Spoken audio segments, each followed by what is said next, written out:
everyone's favorite time of year when the spirits come out to play, scaring the little children and giving old people the willies. That's right, it's Halloween.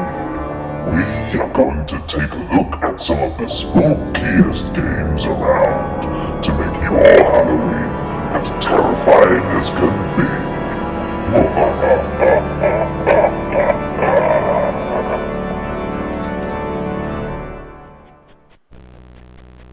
Cauldron for the Commodore 64 is a side-scrolling game where you play as a witch, looking to thwart the evil Pumpkin's plans of taking over the realm, which appears to be just your house and a few caves. Fair enough. Anyway, you play as Witchy Witcherson as you fly through forests, deserts, oceans and graveyards looking for 4 magical items that you'll need to create a spell to finally make pumpkin pie of the evil orange bastard. To do this, you must find 4 coloured keys that will open their corresponding coloured door. Inside each of these coloured doors, you'll find one of the items that you'll need for the spell. Sounds easy, doesn't it? But as with a lot of these old games, it's far from easy. The game puts up a hell of a fight.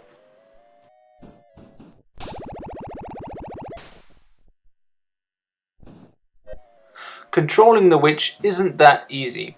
It is surprisingly smooth, and it is surprisingly responsive.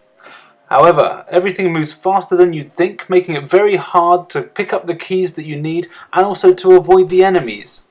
Speaking of the enemies, you do have a great selection of Halloween-style gribblies. There are bats and pumpkins and ghosts, as well as seagulls, and also watch out for the sharks when you're flying over the sea.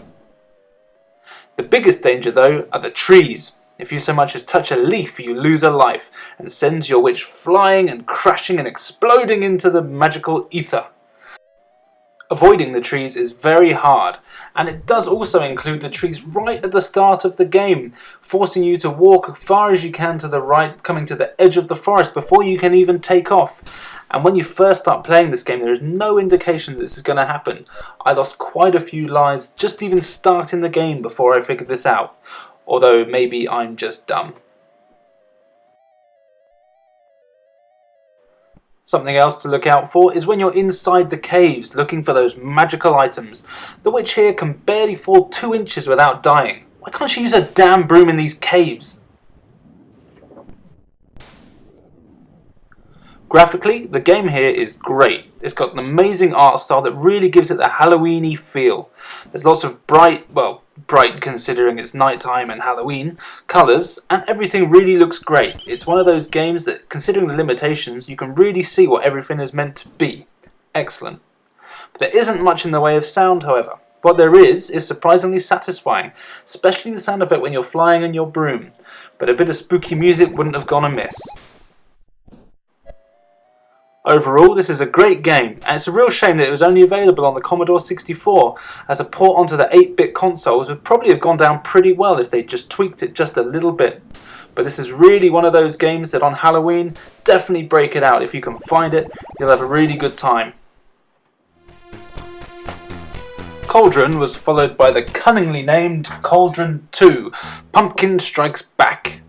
This sequel was released a year later in 1986 and put you in charge of the now dethroned Pumpkin in his quest to gain back his throne from the now evil witch from the original game. The gameplay here is fairly similar, in that in order to defeat the witch you need to collect items that grant you abilities that you'll need to beat the old hag. There are 7 in total, and they're all scattered throughout the witch's huge castle. I guess when you get upgraded to the Master of the Realm, you also get new digs. Much like the first game, this is no walk in the pumpkin patch.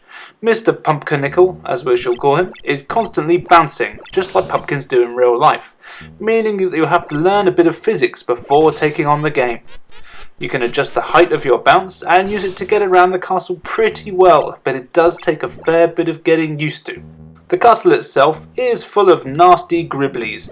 Back are the bats and the ghosts, but the poor old pumpkin also has to contend with gargoyles, skeletons, spiders, hunchbacks, and a pair of scissors. Okie dokie. And while you do get a magic projectile shot, a lot of the enemies cannot be killed and are very difficult to avoid, meaning you've got to really take it careful when contending with these particular bugger of spiders. The graphics in the game are almost identical to the original, with a lot of the same sprites being used, and also the sound effects in the game are also quite often reused from the original. However, the best new addition has to be the witch's laugh that you get as you die. Stupid bitch. Completing the game is very hard, as there is no map at all, and remembering where you are and where you've been is extremely tricky, meaning that you will get lost. So pencil and paper are definitely recommended. But again, very much like the original, this game is actually a lot of fun, and is definitely well worth playing on All Hallows Eve.